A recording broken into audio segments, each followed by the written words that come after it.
രാഹുൽ മാങ്കൂട്ടത്തിൽ പാലക്കാട് കാലുകുത്തിയാൽ മൂക്കിൽ കയറ്റുമെന്നാണ് ബി.ജെ.പി. വെല്ലുവിളിച്ചത്. എന്നാൽ ബി.ജെ.പിയുടെ മൂക്കിൻ തുമ്പിലൂടെ തന്നെ രാഹുൽ പാലക്കാട് ലാൻഡ് ചെയ്തു. നോക്കി നിൽക്കാൻ മാത്രമാണ് ബി.ജെ.പിക്ക് സാധിച്ചത്. 38 ദിവസത്തിന് ശേഷമാണ് രാഹുൽ മാങ്കൂട്ടത്തിൽ എം.എൽ.എ. തന്റെ നിയോജക മണ്ഡലത്തിലേക്ക് മടങ്ങിവരുന്നത്. ലൈംഗിക ആരോപണത്തിൽ കുടുങ്ങി രാഹുൽ മാങ്കൂട്ടത്തിലിനെ കോൺഗ്രസിൽ നിന്ന് സസ്പെൻഡ് ചെയ്തിരുന്നു. എന്നാൽ എം.എൽ.എ. സ്ഥാനം രാഹുൽ രാജിവെച്ചിരുന്നില്ല.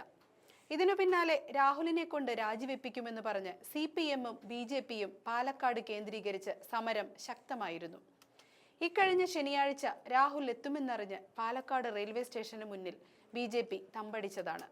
എന്നാൽ അവസാന നിമിഷം യാത്ര റദ്ദാക്കി രാഹുൽ മാങ്കൂട്ടത്തിൽ തലസ്ഥാനത്ത് തന്നെ തുടരുകയായിരുന്നു. ഇതിനിടെ രാഹുലിനെ തടയില്ലെന്നും നിയമവഴിക്ക് കാര്യങ്ങൾ പോകട്ടെ എന്ന നിലപാടിലാണ് CPM എത്തി നിന്നത്. തങ്ങളുടെ ഒന്നിലധികം നേതാക്കന്മാർ സമാന സാഹചര്യത്തിലൂടെ കടന്നു പോകുന്നുണ്ടെന്ന് തിരിച്ചറിഞ്ഞ CPM രാഹുലിനെ പൊതുനിരത്തിൽ തടയുന്ന പരിപാടി റദ്ദാക്കുകയായിരുന്നു. അതേസമയം ബി.ജെ.പി. ലെവലേശം പിന്നോട്ടില്ലെന്ന് പ്രഖ്യാപിക്കുകയായിരുന്നു. റെയിൽവേ സ്റ്റേഷനിൽ സംഘപരിവാറും ബി.ജെ.പിയും രാഹുലിനെ തടയാൻ കാവൽ നിന്നെങ്കിലും ഒന്നും സംഭവിച്ചില്ല.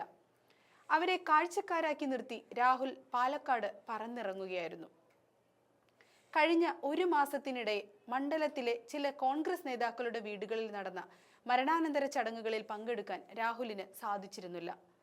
അതുകൊണ്ട് അത്തരം ചടങ്ങുകൾ നടന്ന വീടുകളിലാണ് എം.എൽ.എ. ഇന്ന് സന്ദർശനം നടത്തുന്നത്. അതേസമയം പാർട്ടിയിൽ നിന്ന് പുറത്താക്കിയെങ്കിലും പാർട്ടിയുടെ പൂർണ്ണ പിന്തുണ രാഹുലിനുണ്ടെന്നും ഇതോടെ വ്യക്തമായി.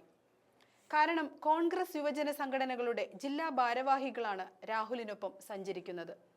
KSU ജില്ലാ പ്രസിഡന്റ് നിഖിൽ കണ്ണാടിയും യൂത്ത് കോൺഗ്രസ് നേതാവ് പ്രശോഭും രാഹുലിനൊപ്പം സദാസമയവും സഞ്ചരിക്കുന്നുണ്ട്.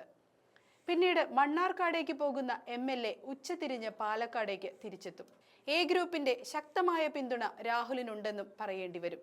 എ ഗ്രൂപ്പിന് ശക്തമായ വേരോട്ടമുള്ള ഇടമാണ് പാലക്കാട്. അതുകൊണ്ട് തന്നെ തങ്ങളുടെ എം.എൽ.എയെ സംരക്ഷിക്കേണ്ടതിന്റെ ആവശ്യകത എ ഗ്രൂപ്പിനുണ്ടെന്നും പറയേണ്ടി വരും.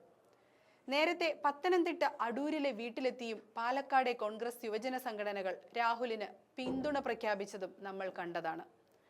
ഷാഫി പറമ്പിൽ എം.എൽ.എ. ആയി നിറഞ്ഞാടിയ പാലക്കാട് കോൺഗ്രസ് യുവജന സംഘടനകൾക്ക് കരുത്തുറ്റ നേതൃത്വമുണ്ട്. അതേ ഷാഫിയുടെ പിന്തുണ ഉള്ളതുകൊണ്ട് തന്നെ രാഹുലിനെ വഴിയിൽ തടയാനൊന്നും ബി.ജെ.പി. മെനക്കെടില്ലെന്നും പറയാൻ സാധിക്കും.